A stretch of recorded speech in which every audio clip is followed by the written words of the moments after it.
একটা ছোট্ট গ্রামে, যেখানে লোকসংখ্যা ছিল খুব কম, সেখানে রাত হলে অদ্ভুত ঘটনা ঘটতে শুরু করেছিল। গ্রামের মানুষজনের জীবন ছিল শান্তিপূর্ণ, কিন্তু হঠাৎ করেই গ্রামে এক নতুন পরিবার আসে। তারা খুবই রহস্যময় ছিল। নতুন পরিবারটি গ্রামের এক কোণে পুরনো এবং ভাঙাচোরা একটি বাড়িতে উঠেছিল। সবার চোখে তাদের আচরণ খুবই অস্বাভাবিক মনে হতো, কিন্তু কেউ কিছু বলত না। একদিন গ্রামের প্রধান বৃদ্ধা মারা গেলেন, এবং তার মৃতদেহের পাশে কিছু অদ্ভুত চিহ্ন দেখা গেল, যা আগে কেউ কখনো দেখেনি। গ্রামের সবাই আতঙ্কিত হয়ে পড়ল। তারা কেউই বুঝতে পারছিল না যে এমন কিছু কিভাবে হতে পারে। কিছুদিন পর আরও অদ্ভুত ঘটনা ঘটতে শুরু করল। লোকজন রাতে ঘুমানোর সময় কেমন যেন দুঃস্বপ্নে আটকে থাকত, তাদের শরীর ভারী হয়ে আসত, এবং মনে হতো যেন কেউ তাদের দিকে তাকিয়ে আছে। একদিন গ্রামের এক সাহসী যুবক, রাকিব, ঠিক করল এই রহস্যের সমাধান করতে হবে।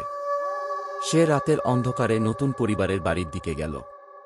বাড়িটি সম্পূর্ণ অন্ধকার ছিল, তবে মাঝে মাঝে জানালা দিয়ে অদ্ভুত আলো দেখা যেত।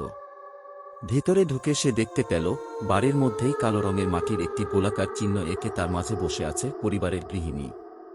সে কিছু মন্ত্র পড়ছিল, আর তার সামনে রাখা ছিল মানুষের হাড়গোড় আর অদ্ভুত জিনিসপত্র।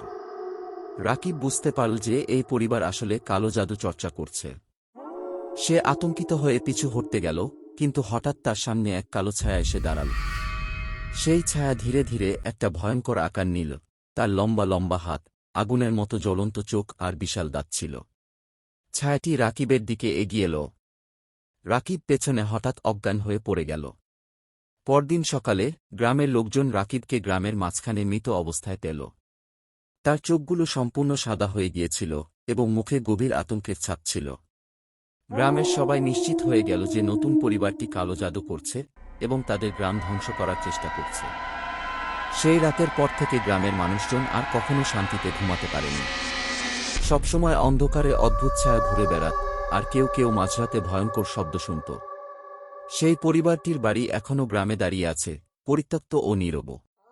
কেউ আর সেখানে যায় না, কিন্তু বলা হয় মাঝে মধ্যে রাতের অন্ধকারে সেখান থেকে এখনও মন্ত্রের আওয়াজ ভেসে আসে।